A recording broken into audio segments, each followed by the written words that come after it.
Hey everybody, it's me, Wanda Thibodeau, and I am the host of the Faithful on the Clock podcast.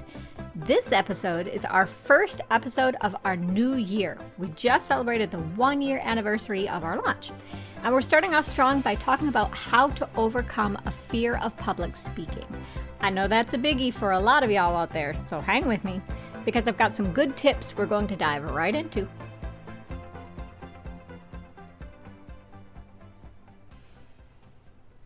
All right, so today we are talking about overcoming a fear of public speaking.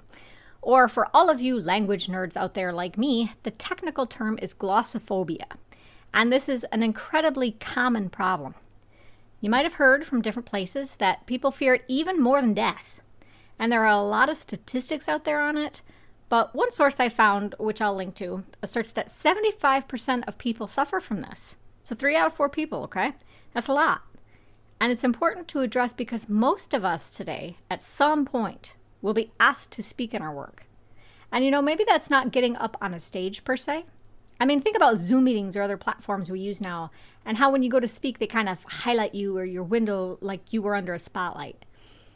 But whether you are giving a talk or just getting on the phone with somebody, being able to verbally communicate does have an influence on your ability to appear competent and to get ahead. Now, from the scriptural perspective, the Bible talks about truth and good communication all over the place. Matthew 12, verse 37 says, "For by your words you will be justified, and by your words you will be condemned." And then Proverbs 25, verse 11 says, and I love the imagery on this, "A word fitly spoken is like apples of gold in a setting of silver." And the last example I'll give you is Proverbs 18, verse 21, which says, "Death and life are in the power of the tongue, and those who love it will eat its fruits." And all of those verses get at this idea that what you say has influence and that it's important to take care to speak well. But with this fear, just like with any other fear you might have, I think the first key to moving forward is to ask yourself what the underlying anxiety is. Because, for example, if you're afraid of spiders, you might say that you're afraid of spiders. But what you really might be afraid of is that their bite will kill you. And with public speaking, I think the underlying anxiety is that people will judge you negatively, and subsequently, that they will ostracize you and you'll lose opportunities or be forced to be alone. And that connects to this very basic need that people have to have a sense of belonging and to connect to a larger group to survive. So conquering public speaking, I think, requires you to address that basic need, but then to realize that that ostracization is not going to happen. I mean, 99% of the time, unless you've got some secret evil nemesis hiding in the back row somewhere, somebody who is there in your audience is there because they already want to hear what you have to say. They wouldn't be in the conference room or be at your seminar or any of that unless they were interested in your topic and had some faith that you could deliver some information to them in an effective way. The very fact that they are there and listening to you shows that they are on your side and that they want you to succeed, that they want your talk to go well so that they learn something. And not only that, but remember, this is a problem for 75% of the population. So most people not only can sympathize with you, but they can truly empathize with you if they see that you struggle.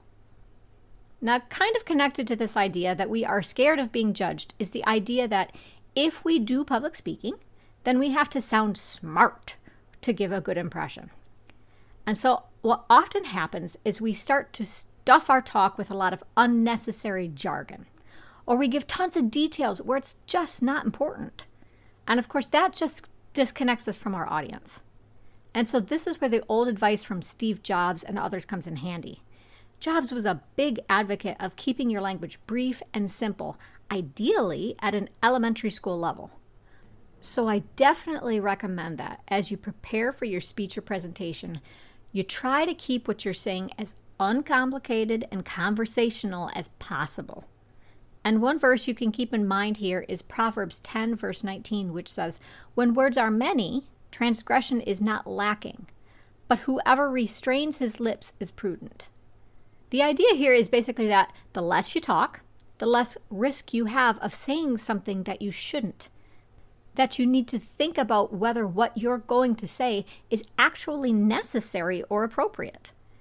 And it connects to that idea that you don't just keep talking to hear yourself talk, too, out of ego. To expand here a bit, Christelle Littlejohn has a great article on public speaking on Medium that I'll have in the show notes. And one of her tips is to worry less about sounding smart and more about being clear. And what I want you to understand is that simplicity, like Jobs promoted, that is just one element of clarity. Other elements come into play too, things like your vocal tone, the connotation of certain words or phrases, things like that. But the bottom line is that at the end of the day, you have to ask yourself, am I really communicating exactly what I meant to say? And as much as I want to say trust your gut on this, don't. Because a lot of the time we're too close to things to really analyze them objectively. And sometimes we can have the Dunning-Kruger effect going on where we really don't see our own flaws or incompetencies. So this is where it's really helpful to get some feedback. And the way you do that is by letting people read your speech ahead of time or doing some run-throughs with some people you trust to see what they think. And I know from my own experience that getting that feedback can really take a lot of the stress away because you already have an outside opinion that the talk is the best you can get it.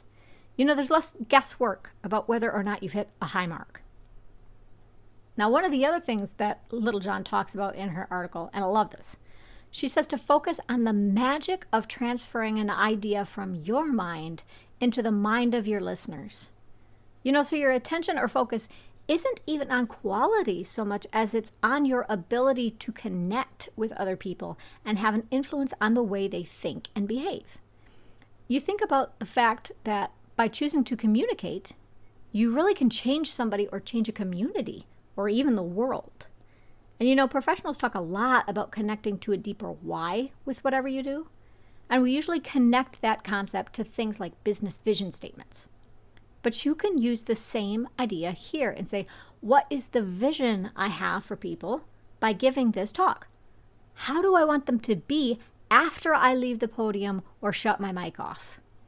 And a lot of the time, if you can stay connected to that purpose while you're in front of your audience, that takes the edge off too, because then suddenly the talk is not about you. It's about something bigger that you want to improve or to see happen. And just to kind of wrap up on this side of things, there are all kinds of really practical ways to relieve public speaking anxiety through technical strategy. Some people, they like to memorize their talks, and that keeps them calm. Other people, they make it a point to just memorize kind of the bullet points or outline what they want to say so that they don't get tripped up by having to say things exactly the same way every single time. And I know some people meditate before they give talks. I've had people where they feel a lot better if they can physically walk the venue where they'll be talking so they feel comfortable in the space. And a lot of people like to think of something funny to relax themselves. The classic example is imagining the audience naked because it's silly and it helps you remember that they're vulnerable just like you are. And of course, plain practice, just repeating your talk as much as you can, usually helps with basic public speaking jitters because you normalize the speaking process and everything that comes along with that for your brain so it doesn't seem as novel and scary anymore. All of those things really can help. But there's another side to public speaking that I want to talk about that almost never gets addressed, or at least my perception is that it doesn't. And that is what to do if your fear of public speaking in any way connects to some kind of abuse or trauma. Because that is very different, and the strategies that I just talked about likely will not help you if you're struggling because of the things you've experienced. And this is incredibly relevant to the corporate space because statistically, we know that abuse and trauma are extremely common around the world. It's incredibly likely that you do have someone on your team who has suffered or who is suffering right now at this moment. And if we are going to expect people who have been through that to get up in front of everybody, then we have to do what we can to support them, or we will actually cause them more pain. So just to give you an example of this, I will just be very open and say I do have that type of history. But in college, my major was vocal performance. And so even though it's not quite the same as public speaking, I still had to get up on stage in front of people. I had to memorize words to songs and all of that. So there were a lot of similarities. And man, I can tell you, I worked my you-know-what off to prepare well.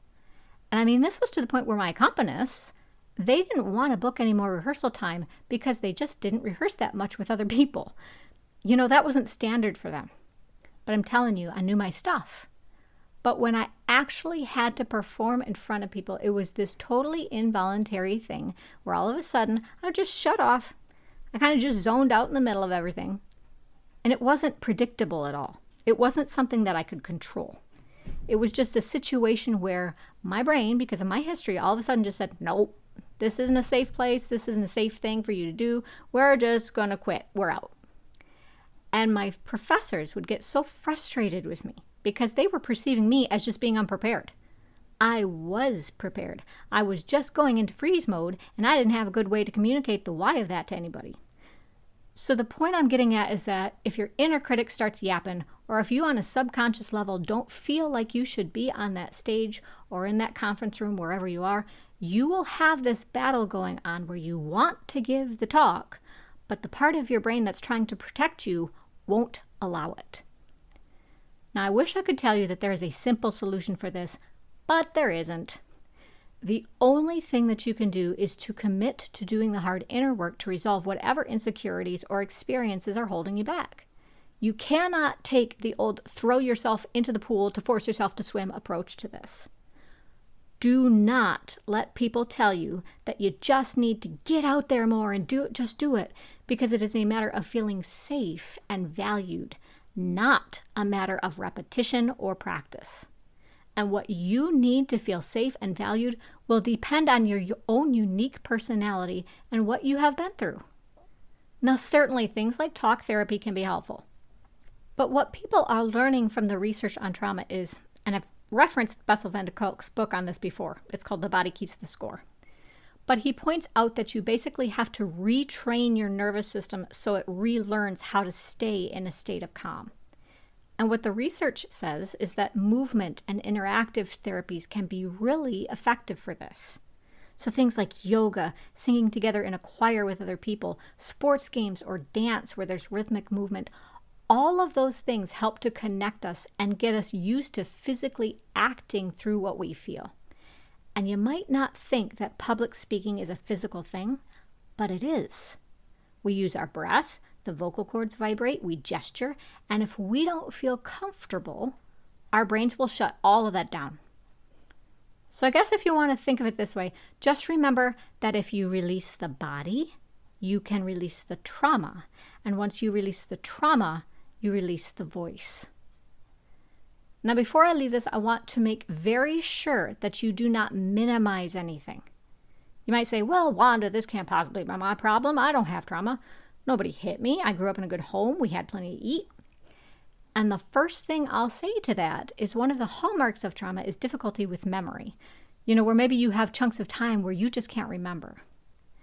That's not to say that I think everybody is just repressing everything. It's just to say that it is a natural protective mechanism that the brain has. And the second thing I'll say is a lot of small cuts can still make you bleed to death.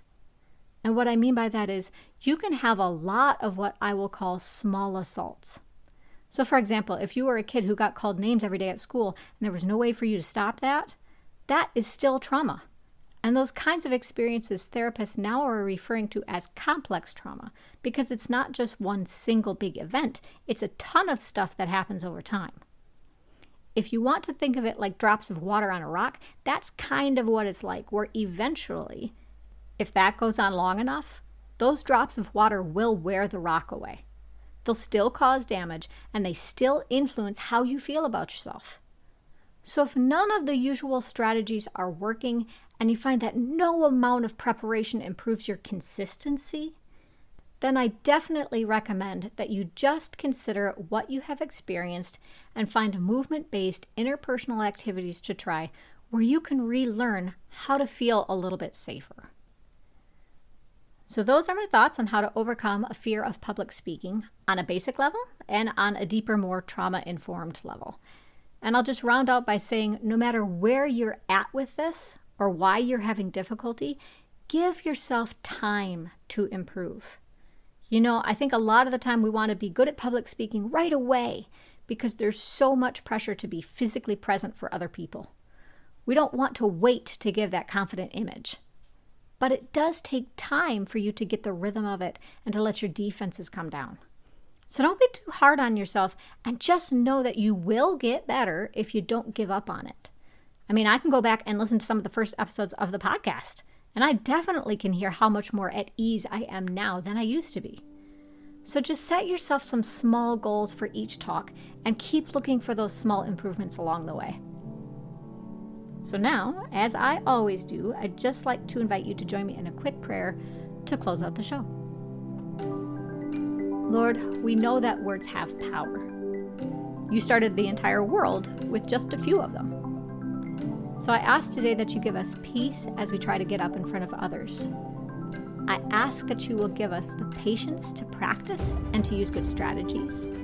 And for any of those listeners out there who maybe have deeper struggles behind their speaking, Lord, I just ask that you help them feel safe and remind them that they have a right to their voice. In Jesus' name, I pray. Amen.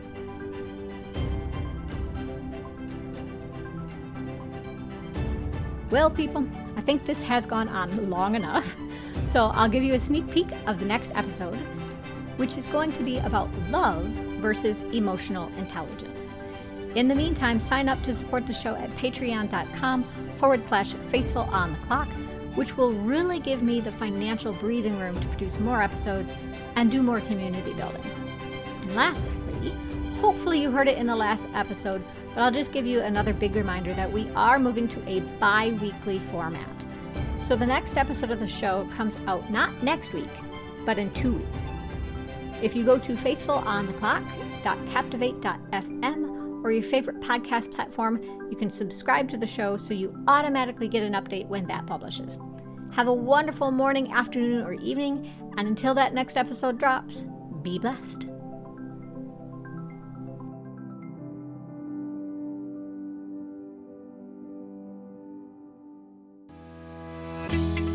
Like what you heard and want even more great Christian business content? Head on over to patreon.com/faithfulonthe-clock to become a supporting member for the show. You'll get access to options like early episode access, bonus episodes, videos, Bible studies, curated articles, and more in a tier plan that's right for you. Show your support for this podcast, and remember, enormous change can start with you.